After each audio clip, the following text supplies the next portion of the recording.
Bagyong Christine mas magkakusog pa sa di pa mo landfall sa Northern Aurora matud sa Pag-asa. Eastern Visayas lakip sa mga dapit nga gipaubos na sa signal number 1. Ani ang report.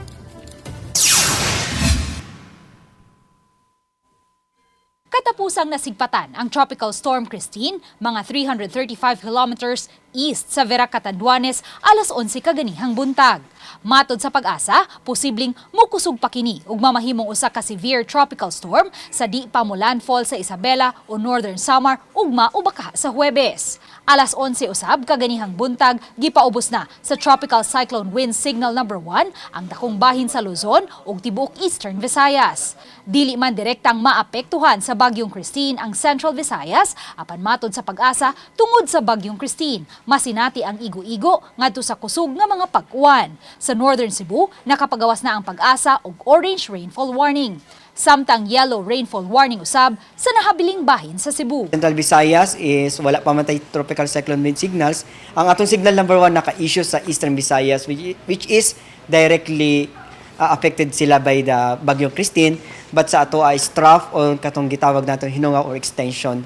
Mga adlaw, posibleng hinay na ang mga pag-uwan nga masinati sa Sugbo. Apan pabilin gihapong masinati ang igo-igo ngadto sa kusog nga hapak sa hangin nga musangpot usab sa dagkong mga bawd.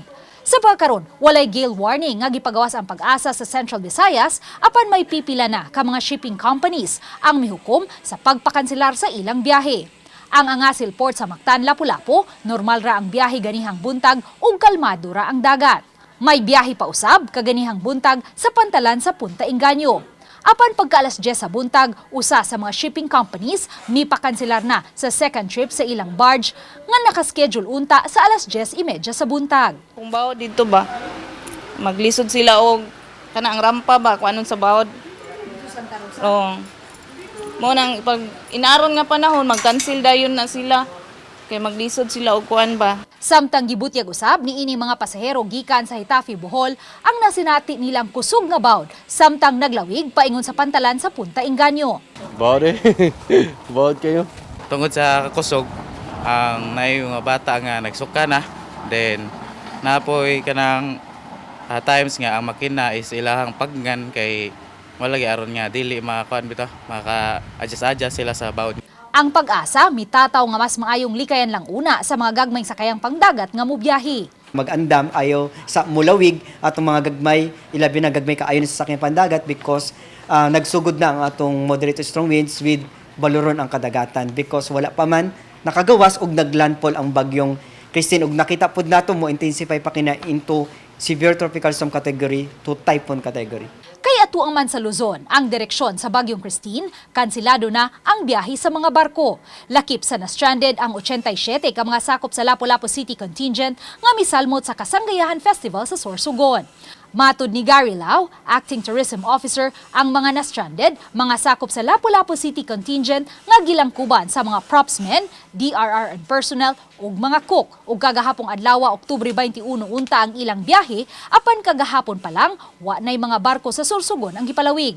Una nang nakauli sa Lapu-Lapu ni adtong Oktubre 18 ang 242 ka mga sakop sa Lapu-Lapu City contingent nga gilangkuban sa mga dancers ug choreographers. Kung unsa rin na available nga ticket, mao di ang magikuha kay puno-puno man yun. No? So, mao ni siya ang nahabilin na gyud nga ticket intended for them.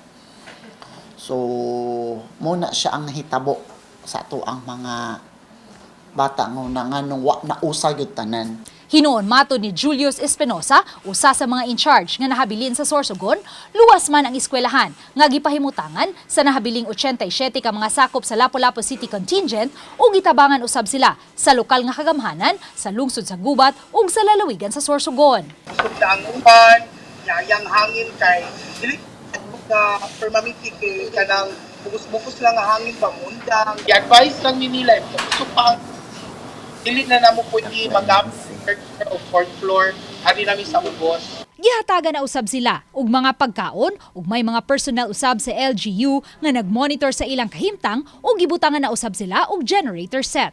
Napaisip na pero ang problema if malobat nami that is the time kay wala na ang kuryente dire ila nang gikat. Uba ni Marlon Melgazo, Luan Meronina, Balitang Bisla.